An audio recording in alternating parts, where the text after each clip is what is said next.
Colour grading একদমই ভালো পাই নাই। টেকনিক্যাল টিম এই জিনিসটা কেন মিস করলাম, বিজিএম ভালো লাগে নাই, যেটা আপনারা করেন নাই। ফাইনালি কিন্তু আমরা ইনসাফ মুভির অফিসিয়াল ট্রেলার দেখতে পেয়েছি। ও সরি, অফিসিয়াল ট্রেলার না, অফিসিয়াল ওয়ার্নিং। ইয়েস, সো এই জিনিসটা কিন্তু আমার কাছে বেশ ইউনিক লেগেছে। তারা ট্রেলার, টিজার, ফরকাস্ট অ্যান্ড আরও অনেক কিছু বাদে তারা এটাকে নাম দিয়েছে অফিসিয়াল ওয়ার্নিং হিসেবে।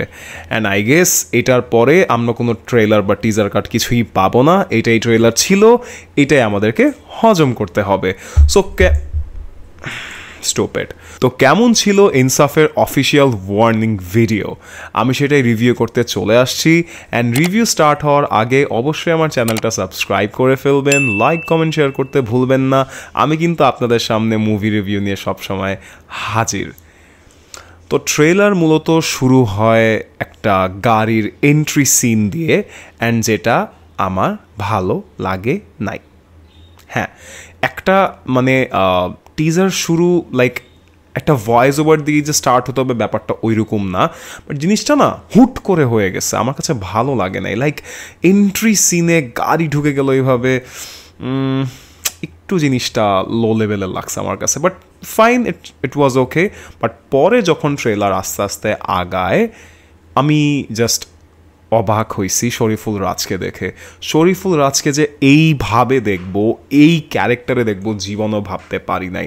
হ্যাঁ, শরীফুল রাজকে আমরা ফর দ্য ফার্স্ট টাইম এইরকম টাইপের গ্যাংস্টার একটা ক্যারেক্টারে দেখছি। খুবই গ্রে ক্যারেক্টার না কি ক্যারেক্টার এটা আমি জানি না, সেটা ট্রেলার দেখে হয়তো বোঝা যায়নি। তবে হ্যাঁ, সে যেহেতু এখানে ভায়োলেন্স করছে, অবশ্যই সে একটা গ্রে ক্যারেক্টার প্লে করেছে, আবার হিরোইজম কিছু থাকতে পারে। সো ট্রেলার কিন্তু অনেকগুলো খুঁত ধরা যাবে, আবার কিছু ভালো দিকও আছে। তবে ভালো দিক যদি সবচেয়ে বেশি বলতে যাই, that was Shariful Raj only. হ্যাঁ, অনলি কেন আমি বলছি, আমি বেশ বড় একটা কালার গ্রেডিংয়ের ফ্যান। একটা মুভিতে কালার গ্রেডিং ভালো থাকবে, এটা আমার কাছে সবচেয়ে বেশি ম্যাটার করে। অ্যান্ড আনফর্চুনেটলি ইনসাফের এই অফিসিয়াল ওয়ার্নিংয়ে আমি কালার গ্রেডিং একদমই ভালো পাই নাই। আমার কাছে মনে হয়েছে কি জানেন, ক্যামেরা দিয়ে যেটা রিয়েল ফুটেজ ভিডিও করা হয়েছে, কোনো কালার গ্রেডিং ছাড়াই আমাদেরকে দেখিয়ে দেওয়া হয়েছে। Well I am wrong, because লগে যদি শ্যুট করাও হয় পরে কালার গ্রেডিং অবশ্যই আপনাকে করতে হবে। বাট আমার কাছে মনে হচ্ছিল কি এখানে কোনো ধরনের কালার গ্রেডিং করা হয় নাই। অ্যান্ড ওয়ান মোর থিং যেটা আমি নোটিস করেছি আমার কাছে ভালো লাগেনি, আমার মনে হচ্ছিল কি লোকেশন তারা একটু কম ইউজ করছে, লোকেশনের একটু অভাব লাগছিল আমার কাছে।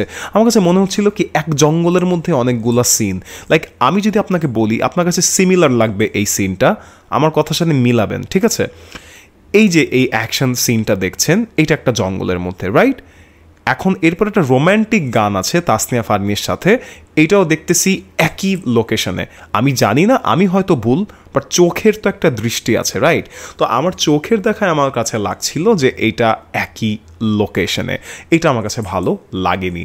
অ্যান্ড এই মুভিতে কিন্তু কাস্টিং নিয়ে কোনো কথাই হবে না ভাই, কাস্টিং খুবই খুবই খুবই স্ট্রং। অ্যান্ড মুভির স্টোরি আমার কাছে হচ্ছে কিং, রাইট? সো মুভির কিছু টেকনিক্যাল ইস্যুস থাকতে পারে, দ্যাটস নট এটা ম্যাটার করে না, but at the same time মুভির বিজিএমটাও কিন্তু আমার কাছে অনেক বেশি ম্যাটার করে। I am talking about background score. And ইনসাফের ব্যাকগ্রাউন্ড স্কোর আমার কাছে জমে নাই, একদমই জমে নাই। তাণ্ডবের যে ব্যাকগ্রাউন্ড স্কোর বা বিজিএম, এইটা দিয়ে ভাই তুমি যদি স্লো মোশনে কানে দিয়ে হাঁটো তাও দেখবা মজা লাগতেছে। বাট ইনসাফে এমন কিছু নাই। ইনসাফের বিজিএমটা খুবই খুবই মানে কি বলবো, ক্যাচি লাগে না আমার কাছে একদমই, এই হচ্ছে একটা কারণ। আর মুভির কালার গ্রেডিং আমার কাছে ভালো লাগেনি। বাট হ্যাঁ, তাসনিয়া ফারিনকে কমার্শিয়াল মুভিতে দেখাটা বেশ মানে ভালো লাগছে।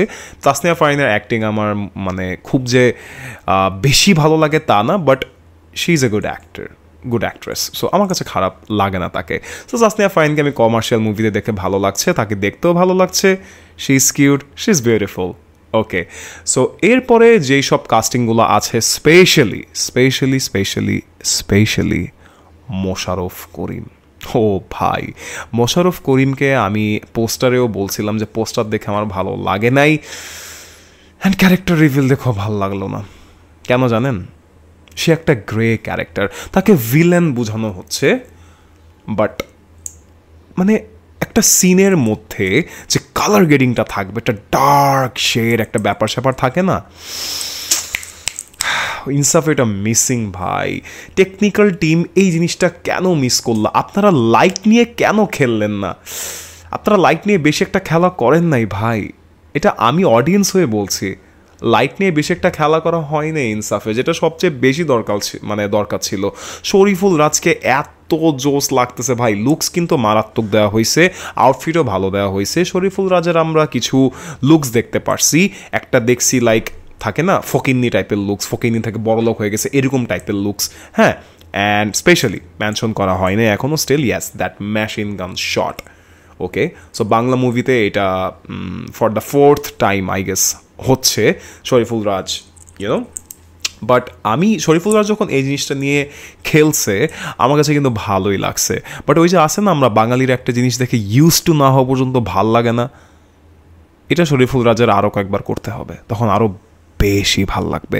তো যাই হোক, আমার এই মুভি ট্রেলার নিয়ে কোনো আপত্তি নাই। ট্রেলারে আমরা স্টোরি রিভিল হইতে দেখি নাই, আমার কাছে ট্রেলার ভালো লাগছে। বাট ওই যে কালার গ্রেডিং ভালো লাগে নাই, বিজিএম ভালো লাগে নাই, ক্যারেক্টার ইন্ট্রোডিউস ভালো লাগে নাই। শরীফুল রাজকে আরও বেশি গ্র্যান্ড করে দেখানো যেত, তার থেকে বড় করে গ্র্যান্ড দেখানো উচিত ছিল মোশাররফ করিমকে, যেটা আপনারা করেন নাই। অ্যান্ড কালার গ্রেডিং নিয়ে যদি একটু খেলতেন, লাইট নিয়ে যদি একটু খেলতেন ফাইটা যাইতো ভাই। বাট হ্যাঁ, এখন একটাই আশা করতেছি আমি ইনসাফের মুভির স্টোরি নিয়ে। স্টোরি কিন্তু আমার কাছে লাগছে ভালো হবে, আই হোপ, মন থেকে আশা করি। আমি চাই বাংলা মুভি প্রত্যেকটাই আসলে এরকম ভালো স্টোরি নিয়ে আসুক। তো যাই হোক, টেকনিক্যাল যত সমস্যা আমি দূরে মানে একদম যদি ফেলে দেই, trailer was good, official warning. So ইনসাফের আরও কিছু আপডেট নিয়ে অবশ্যই চলে আসবো। আর আমার রিভিউ শুনে আপনি একমত কোন কোন পয়েন্টে সেটা অবশ্যই কমেন্টে বলে যাবেন, এবং সাবস্ক্রাইব করতে কিন্তু ভুলবেন না। আরও নতুন নতুন ভিডিও আসছে, এই ঈদে অনেকগুলো মুভি রিলিজ হচ্ছে, আপনি কোনটা দেখতে হলে যাচ্ছেন অবশ্যই কমেন্টে বলে যাবেন। আমি আবার চলে আসবো ভিডিও নিয়ে, ততক্ষণে আল্লাহ হাফেজ।